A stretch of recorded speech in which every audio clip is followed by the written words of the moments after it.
Good morning students, welcome to CR international school online study system. पिछले lecture में हम लोगों ने डिस्कस किया था कि फिजिक्स क्या है और फिजिक्स की जर्नी कैसे कैसे हमारी चलनी है। आज के लेक्चर में हम थोड़ा सा बात करेंगे कि फिजिक्स में जब हम बातों को करेंगे, मेजरमेंट्स करेंगे, एक्सपेरिमेंट करेंगे, चीजों को जानने की कोशिश करेंगे तो हमारे पास क्या क्या चीजें आएंगी, कैसे कैसे फॉर्मेट में आएंगी और उनको मेजर कैसे किया जाएगा। मैं एक छोटी सी बात डिस्कस करना चाहूंगा उससे पहले, क्योंकि कई बार क्या होता है एक छोटा सा हम लोगों के दिमाग में रहता है फिजिक्स बहुत टफ है, कोई कहता है साइंस बहुत टफ है, होगा नहीं। ये हमारे समाज में एक छोटी सी धारणा बना रखी है, भाई साइंस वो लोग पढ़ सकते हैं जो बहुत होशियार हैं, वो नहीं पढ़ सकते जो वीक हैं। तो ऐसा कुछ नहीं है, साइंस हर कोई पढ़ सकता है क्योंकि साइंस बहुत इजी है। इजी मीन्स जो हम देख रहे हैं, जो सोच रहे हैं, वो साइंस है। फॉर एग्जाम्पल साइंस का प्रोसेस ही कुछ इस तरह का है कि जो यहां हो रहा है हम उसे नोट करें, ऑब्जर्व करें और ऑब्जर्व करने के बाद उसके लॉज बना के सामने दे दें।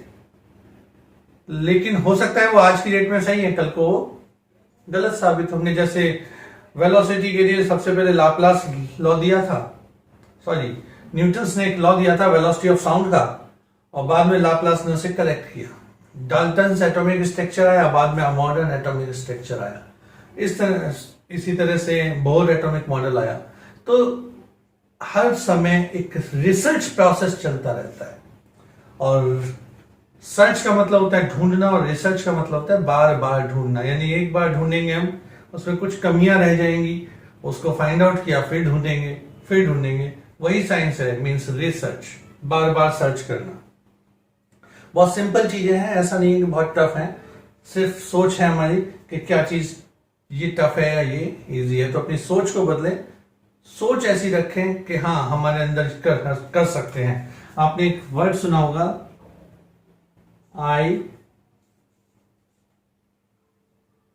मैं इसमें ये लिखा है आई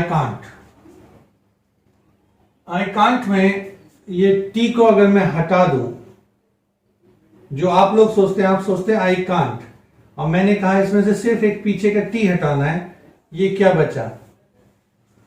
ये बचता है आई कैन, मैं कर सकता हूं। अगर हमारी थिंकिंग ये हो आई कैन की, तो हम सब कुछ कर सकते हैं। फिर चाहे नीट हो, चाहे जेईई मेंस हो, चाहे दुनिया का कोई भी बड़े से बड़ा एग्जाम हो, हम उसे क्रैक कर सकते हैं। आई कैन, वी कैन, ये हमारे अंदर होना चाहिए, हमारी सोच में होना चाहिए। खैर ये एक जनरल बात है कि हाँ हमें ऐसा सोचना चाहिए, और हम ऐसा सोचेंगे तो चाहे फिजिक्स हो, चाहे केमिस्ट्री हो, चाहे मैथ हो, कोई भी दुनिया भर का कैसा भी सब्जेक्ट हो, वो सब ऐसा ही होगा जैसे आप खेल खेलते हैं, खिलौनों से गेम्स खेलते हैं, क्रिकेट खेलते हैं, जो भी कुछ करते हैं जिसमें आपको मजा आता है। अगर हम वास्तविकता में फिजिक्स को पढ़ना चाहेंगे, मैथ्स को पढ़ना चाहेंगे, तो एक तरीका ऐसा भी है कि हमें इसमें भी मजा आएगा, मजा ढूंढना है। खैर अब हम बात करते हैं आज के लेक्चर की, जो है units and dimensions. Units and dimensions में जब हम बात करेंगे या इसको सीखेंगे, तो आप देख रहे हैं मैं लिख रहा हूं यहां पे यूनिट्स। इस यूनिट से पहले एक चीज की डिस्कस करूंगा जिसे कहते हैं क्वांटिटी। क्वांटिटी क्या चीज होती है? कुछ लोग हम लोग इसे अगर पूरी वर्ड बोलता हूं तो हम कहेंगे physical quantity. Physical quantity, what is physical quantity? मान लीजिए मैं इस बोर्ड की विड्थ को मेजर करना चाह रहा हूं, तो मेजर करने के लिए तरीके अलग अलग होंगे, मेजरिंग स्केल भी होगा। पुराना तरीका यह है हमारा कि हम इसे ऐसे नाप लें, मेजर करें अपने हाथ से। तो इसका मतलब फिजिकल क्वांटिटी क्या है? जो कि मेजर की जाती हो। अगर मैं इस लेंथ की बात कर रहा हूं तो मेजर किया जा रहा है। किसी चीज का मास है, वजन, उसको मेजर किया जाता है। समय है, उसे मेजर किया जाता है। तो फिजिकल क्वांटिटी क्या है? जो कि मेजर की जाती हो और जिससे यह सारा फिजिकल वर्ल्ड डिफाइंड होता हो, जो लॉज ऑफ नेचर में डिफाइन करने में सहायता करती हो, हेल्प करती हो। तो physical quantities can be measured, यानी ये मेजर की जा सकती है,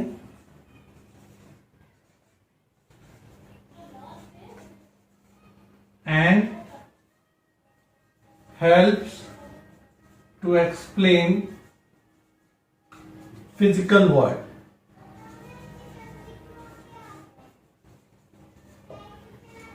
पूरी दुनिया, पूरे वर्ल्ड को एक्सप्लेन करने में हेल्प करती हो, ये कहलाती है फिजिकल क्वांटिटी। अब हर फिजिकल क्वांटिटी के दो पार्ट होते हैं। कोई भी क्वांटिटी है वो दो पार्ट्स की होती है। Let's suppose this is Q, और इसके दो पार्ट होंगे, एक होगा एन, एक होगा यू। मैंने इसे लिख रहा हूं Q is equals to N U. एक Q for quantity, N for numeric value,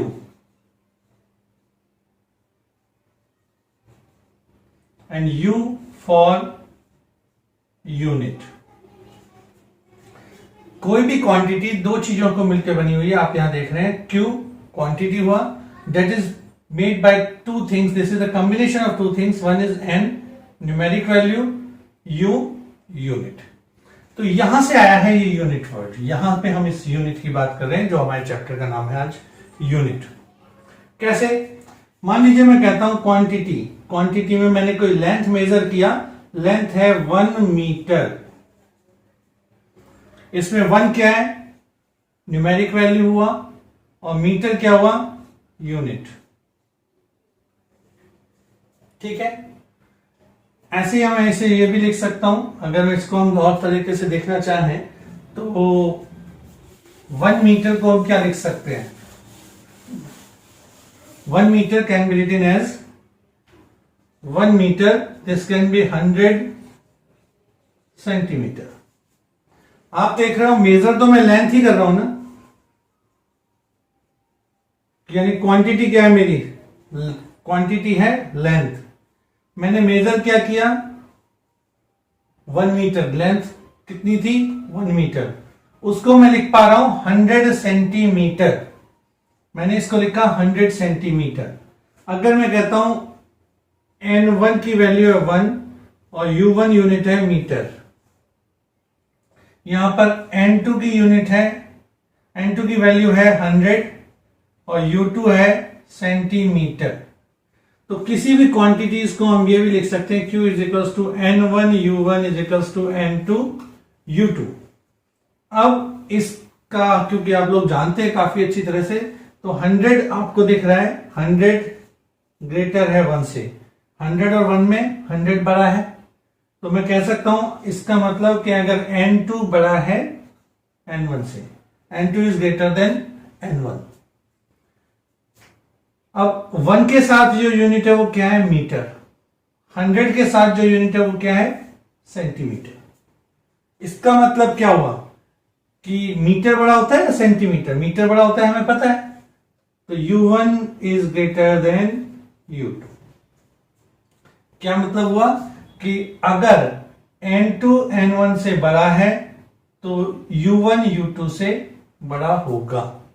u1 is greater than u2 if n1 is less than n2।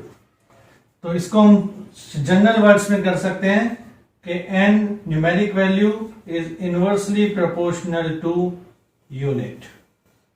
इसे नोट रख कर लें, n numeric value is inversely proportional to the unit.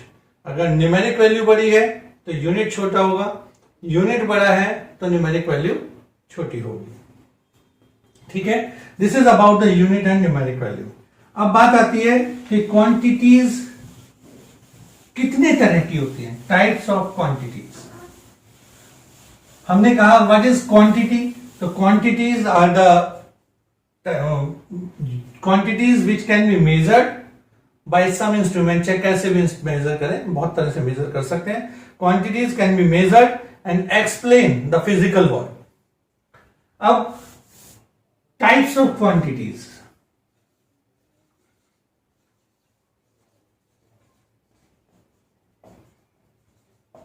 देखिए सबसे पहले जब शुरुआत हुई फिजिक्स की इनिशियल स्टेज थी, तब हमने देखा कि कैसे कैसे मेजरमेंट किया जाए। तो वहां उस समय तीन ही चीजें ज्यादा इंपॉर्टेंट मानी गई। क्या हम लोग मेजर करते थे, कोई सामान लेना है, बाजार से कुछ लाना है, तो वो चीज होती थी वजन, वेट, और वेट के लिए हम लोग मेजर करते थे मास। तो एक चीज वहां पे आई मास। दूसरी चीज जो उस समय पर थी टाइम, और तीसरी चीज थी लेंथ। ये तीन चीजों से हम लोगों ने सबसे पहले शुरुआत की फिजिक्स की। आप लोगों को पता है साइंस है या रिसर्च है, रिसर्च कभी नेवर एंडिंग प्रोसेस नहीं होता, लगातार बढ़ता रहता है। हमेशा ये नई चीजें, नई खोज, नया कुछ ढूंढता रहता है। तो जब शुरुआत हुई उस समय मास, टाइम, लेंथ से हम लोगों ने सारी चीजों को डिफाइन करने की कोशिश की, इसलिए इन्हें कहते हैं basic units.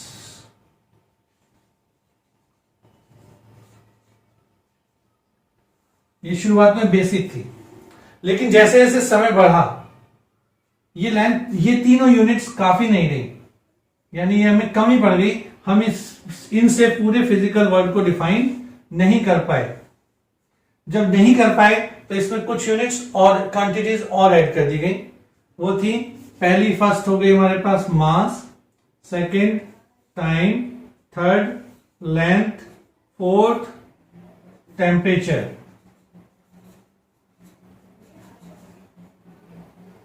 Fifth current, sixth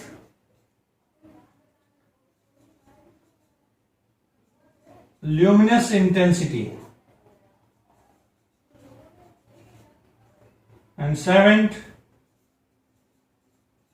amount of substance। 7 fundamental quantities हो गई जैसे जैसे समय बढ़ता गया। अब इनको फिर हमने नाम दिया, these are called fundamental quantities. क्या कहा गया इन्हें? फंडामेंटल।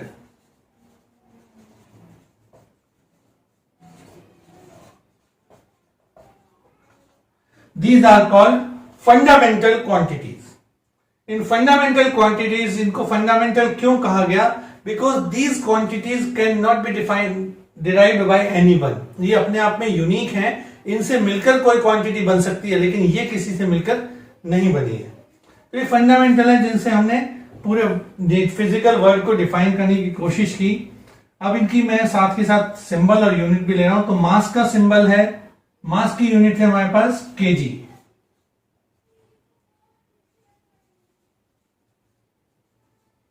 किलोग्राम। टाइम की है सेकंड। लेंथ की होती है मीटर। टेम्परेचर की kelvin. Current ampere. Luminous intensity candela. Amount of substance mole. मैं दोबारा बोल रहा हूं, इन्हें नोट कीजिएगा। मास की यूनिट है किलोग्राम, टाइम की यूनिट है सेकंड, लेंथ की यूनिट है मीटर, टेम्परेचर के लिए केल्विन, करंट के लिए ampere, luminous intensity candela, amount of substance के लिए मोल। These are called fundamental quantities और इनकी ये यूनिट्स हैं, ठीक है, जिनसे हमें मेजर करना पड़ा। इसके बाद आती हैं दो क्वांटिटीज जिन्हें हम कहते हैं सप्लीमेंट्री क्वांटिटीज। उनमें होती है एंगल और सॉलिड एंगल। अब एंगल क्या होता है ये तो हम लोग डिस्कस कर चुके हैं पहले। हम लोगों ने जब स्टार्ट किया था टूल्स ऑफ मैथमेटिक्स, मेरे साथ आप लोगों ने स्टार्ट किया, तो हम लोगों ने डिस्कस किया था एंगल। आज एंगल की जो यूनिट होती है दैट इज रेडियन। अगर मैं बात करता हूं एंगल, तो सप्लीमेंट्री क्वांटिटी है एंगल और एंगल की यूनिट है रेडियन। और सॉलिड एंगल की है स्टेरेडियन।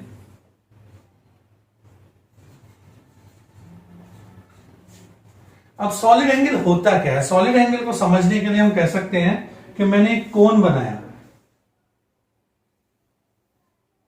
अब इस कोन में जो ये बनेगा 3 डायमेंशनल एंगल बनेगा ना, यहाँ पे एक कोन है, मान लीजिए ऐसे करके कोन है, ये कोन होगा और ये जो करके जो कोन बना तो इसके जो सेंटर पे, यहाँ पर सेंटर पे जो एंगल बनेगा वो कुछ इस तरह का बनेगा।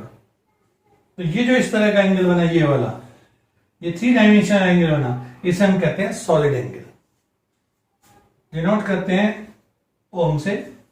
This is called solid angle. तो सॉलिड एंगल के मैक्स का जो फॉर्मूला होता है वो भी मैं बता देता हूं। सॉलिड एंगल का फॉर्मूला होता है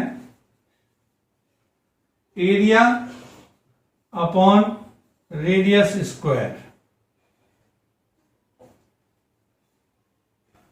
ये सॉलिड एंगल का फॉर्मूला होता है, ठीक है। तो this is about quantities and fundamental quantities.